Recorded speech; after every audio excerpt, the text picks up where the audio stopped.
Good morning, I'm Ian Crouch with Hunter News. Senior police in the Hunter say the deployment of officers to carry out border patrols between New South Wales and Victoria will have no impact on policing locally. 15 officers from the Newcastle City Police District and 8 from Lake Macquarie will join others from across the state in a 6-week rotation to help prevent a second wave of COVID-19 in New South Wales. Meanwhile, more than 40,000 people have applied for permits to cross the border between New South Wales and Victoria. The Service New South Wales site crashed under the strain when applications went live last night. Users are still being warned to expect delays. Hunter New England Health says the case of a Newcastle man testing positive to coronavirus post-quarantine is very rare. He returned a negative result on day 10 of his quarantine, but developed COVID-19 symptoms after returning to Newcastle on Sunday. Public health physician Dr. David Durheim says the returned traveller and his close contacts are in isolation and the case is unusual. More than 50% of people who develop symptoms by day 5, 98% by day 12. So it's very rare that someone develops symptoms this late. His close contacts have been identified and they are now in home isolation. It's the first confirmed case of coronavirus in the region in 76 days. Police say a post-mortem examination has been carried out on the body of a man found at the Cessnock Tip, but has shed little light on how he died. 54-year-old Shane Mears was found in a remote part of the waste management facility on Sunday.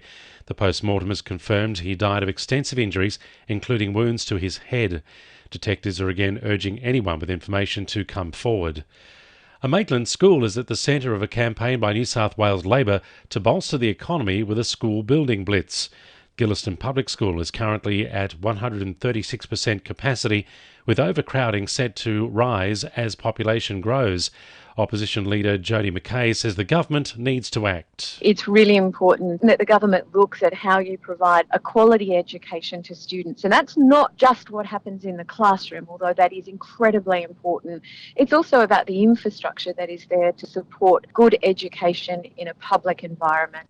Defence contractor Lockheed Martin has signed a 5-year $50 million contract with the Defence Department, which will create 5 new jobs at its Williamtown facility. The contract will ensure the ongoing maintenance of a tactical air defence radar system used by the RAAF for air surveillance operations.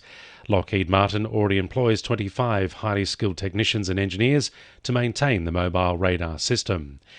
The Morrison government is facing criticism over delays to the rollout of programs preparing hunter farmers for drought. The Future Drought Fund was approved almost a year ago, but many of its programs won't be up and running until July next year. However, New South Wales Farmers Association President James Jackson says policy change would be a more effective way to manage drought. The federal government has sort of been missing in action on the here and now on drought. But the reality is that there's a lot of reasons why agriculture is not as resilient as it could be. And a lot of those reasons is because the federal government has not delivered on structural issues or microeconomic reform issues that seems to have dropped off the agenda. 2NURFM Sport. The Knights are set for a blockbuster clash against the ladder leaders Parramatta at McDonald Jones Stadium on Sunday. Fullback Kalen Ponga believes the defensive effort of the club will be key to securing the win. Yeah, they're going to be tough. We have to bring our A game. Like I said, our defence is our main, focus throughout the week. They're going to be tough. Broadmeadow Magic mentor Anthony Richards says the club is prepared for the season restart this weekend. Richards believes players are focused on the task ahead, despite coaching changes and payment discussions brought about by the coronavirus. Broadmeadow is set to travel to meet Valentine on Sunday. And jockey Andrew Gibbons hopes Jonker can improve ahead of the $200,000 Ramoni handicap at Grafton today. Gibbons previously took out the Newcastle Jockeys Premiership last season. And the winning numbers in Oz Lotto are 12, 9, 13, 7, 32, 5 and 4, and the supplementaries are 19 and 35.